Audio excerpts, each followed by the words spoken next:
Bonjour, alors me voilà en direct comme tous les mardis 13 heures. Je vérifie que ce soit bien le cas. Donc voilà, pour ceux et celles qui se connectent, bonjour, bienvenue. Et puis de nouveau pour ceux et celles qui me regardent en replay, soyez gentils, mettez-moi un petit hashtag replay et puis n'hésitez pas à réagir, partager, bien sûr si ça vous intéresse, hein. Parce que voilà, c'est toujours bien, parce qu'on sait bien que l'algorithme c'est comme ça, plus de personnes réagissent, plus il y a l'occasion que d'autres, voilà, des personnes qui me connaissent moins, voilà, puissent prendre connaissance de ce que je partage. Alors, c'est vrai qu'aujourd'hui, je voulais encore vous parler mais de parentalité. Parce qu'en fait, voilà, moi, il y a une émission de radio que j'aime énormément et que dès que je peux, je l'écoute. C'est l'émission de Tendance Première. Voilà, j'adore la radio, moi, il faut savoir. Et j'aime beaucoup écouter, alors je l'écoute parfois en direct, parfois en replay, l'émission de Véronique Thibérien et de Cédric Wautier, donc, qui s'appelle Tendance Première. Ils ont toute une série d'invités. Et notamment, ils ont un invité qui vient régulièrement, qui s'appelle Bruno Embeek, qui est un psychopédagogue. J'ai déjà eu l'occasion d'ailleurs de l'écouter en conférence. Et je trouve qu'il est vraiment très très intéressant. Et il a dit quelque chose dernièrement, je pense que c'était la semaine passée, si mes souvenirs sont bons, à l'occasion de la fête des mères, puisque c'est vrai que, voilà, à l'occasion de la fête des mères, on a beaucoup parlé évidemment de maman, de maternité, de parentalité, etc.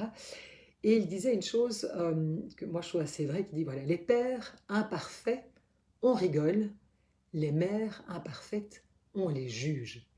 Et c'est vrai que je trouve qu'il y a quelque chose d'extrêmement cruel dans notre société aujourd'hui. Et je le disais d'ailleurs, j'ai déjà d'ailleurs dit à plusieurs reprises, c'est que je trouve qu'aujourd'hui, être maman, il y a une pression incroyable. Il y a vraiment cette espèce de pression d'être vraiment la mère parfaite. Et je pense que cette pression, elle vient aussi, évidemment, des réseaux sociaux, etc., de tout ce qu'on peut lire. Et d'ailleurs, je l'ai déjà dit plusieurs fois, c'est vrai que moi, mes filles, aujourd'hui, elles sont grandes, hein, puisqu'elles ont entre 18 et 28 ans. Mais c'est sûr que si je devais être maman aujourd'hui, eh bien je me rends compte en fait que déjà que moi j'avais une tendance à me mettre la pression très très fort, eh bien mon Dieu, je pense que ça sera encore plus difficile. En tout cas, moi je me dis, ouf, je ne sais pas comment, quelque part, j'aurais pu résister à toute cette pression d'être cette mère, voilà, cette mère parfaite. Or, on le sait bien, évidemment, être une mère parfaite, c'est impossible. Et ce qu'on voit aujourd'hui, c'est que je me rends compte qu'il y a beaucoup, et je vois vraiment, parce que j'ai beaucoup aujourd'hui de jeunes couples qui me consultent justement avec l'arrivée des enfants, parce qu'on voit à quel point voilà, cette arrivée d'un premier bébé ou d'un deuxième enfant est parfois compliquée, et à quel point ça peut créer vraiment un clash dans le couple. Et c'est vrai que, comme je le disais, voilà, on accepte peut-être beaucoup des pères, on peut voilà, trouver ça attendrissant, rigolo, alors que les mères, on va vraiment avoir un jugement très sévère, voilà, un regard très sévère sur la façon d'être mère.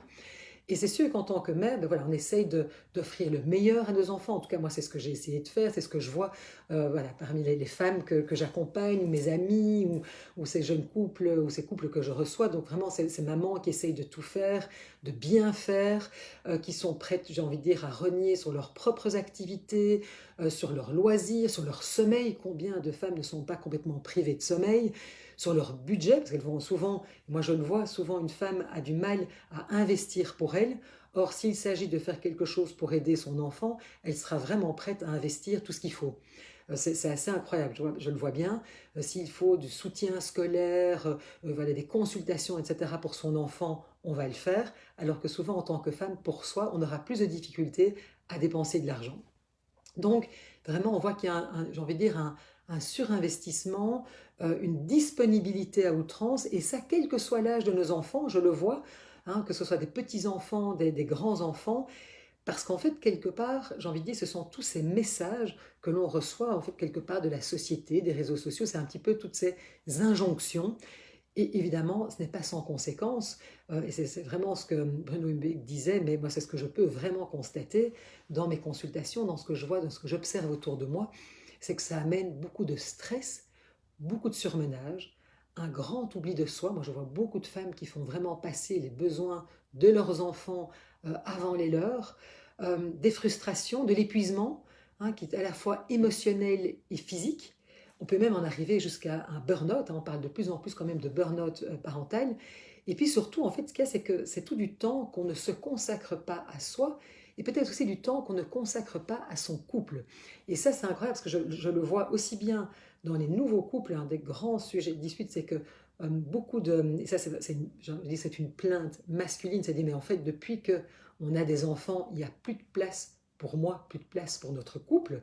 Et ça, c'est parce que, et je vois bien, et c'est difficile parce que c'est pas la faute, enfin, j'ai envie de dire, quelque part, les femmes se mettent une pression dingue pour pouvoir justement être disponibles, être là, s'occuper de leurs enfants, que la maison soit OK. Donc on voit qu'il y a encore un déséquilibre dans la charge, dans qui prend en charge, j'ai envie de dire, voilà, tout ce qui concerne les enfants et la famille. On voit que c'est encore majoritairement, voilà, pour des raisons culturelles, les femmes qui prennent ça en charge.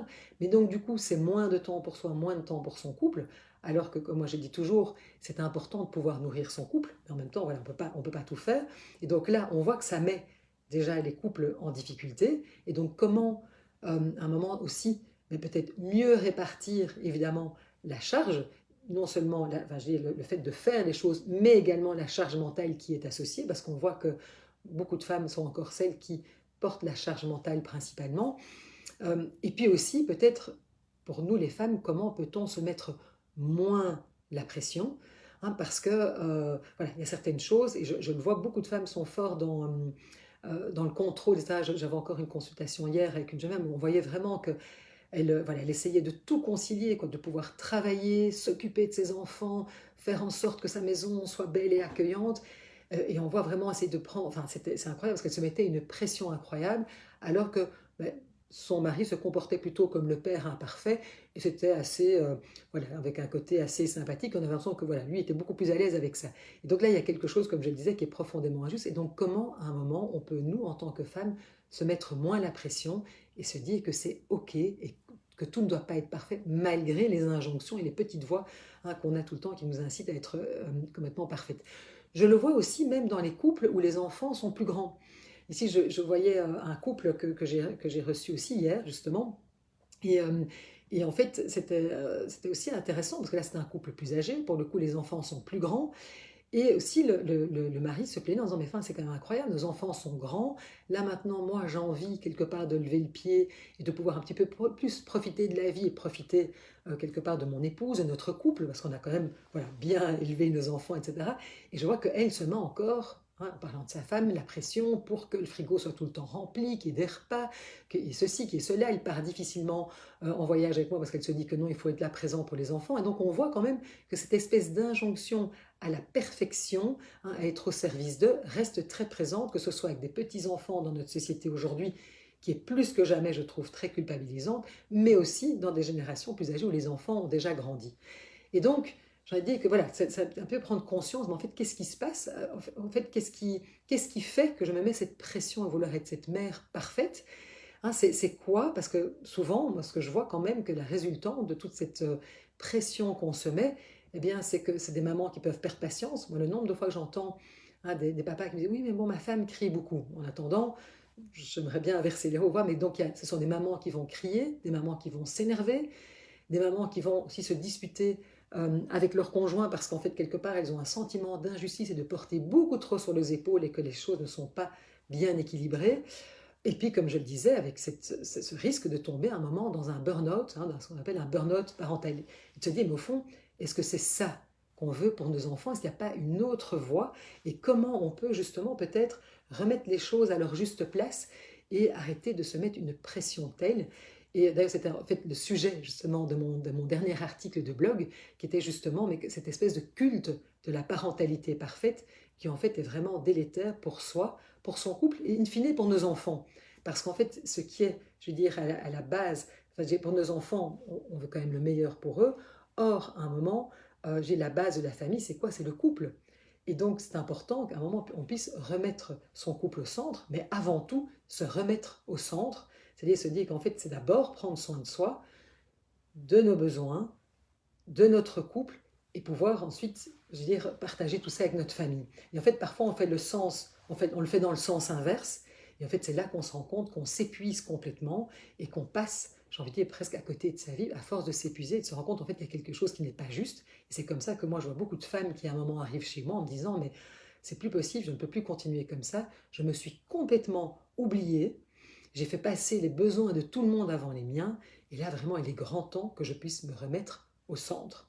Voilà, c'est un petit peu ce que je voulais vous partager. Donc, voilà, petite question en disant, mais au fond, vous, comment est-ce que vous voyez votre rôle de maman? Est-ce que vous pouvez voir comme moi? Parce que bon, voilà, moi c'est vrai que j'ai envie de dire, mes filles, elles sont grandes maintenant. Bon, j'ai pas encore tout à fait terminé, j'ai encore une qui a 18 ans à la maison, mais je veux dire, j'ai quand même fait le plus gros, j'ai envie de dire, par rapport à l'éducation de mes filles.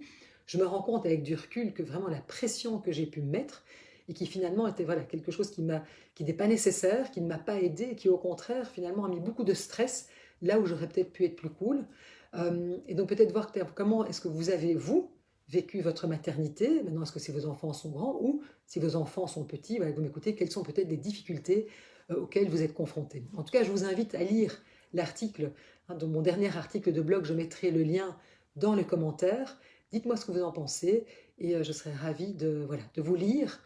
Et puis n'hésitez pas de nouveau à me dire que vous m'avez vu en replay si c'est le cas, si vous avez des questions, des commentaires, et puis surtout s'il y a des sujets que vous aimeriez que j'aborde avec vous.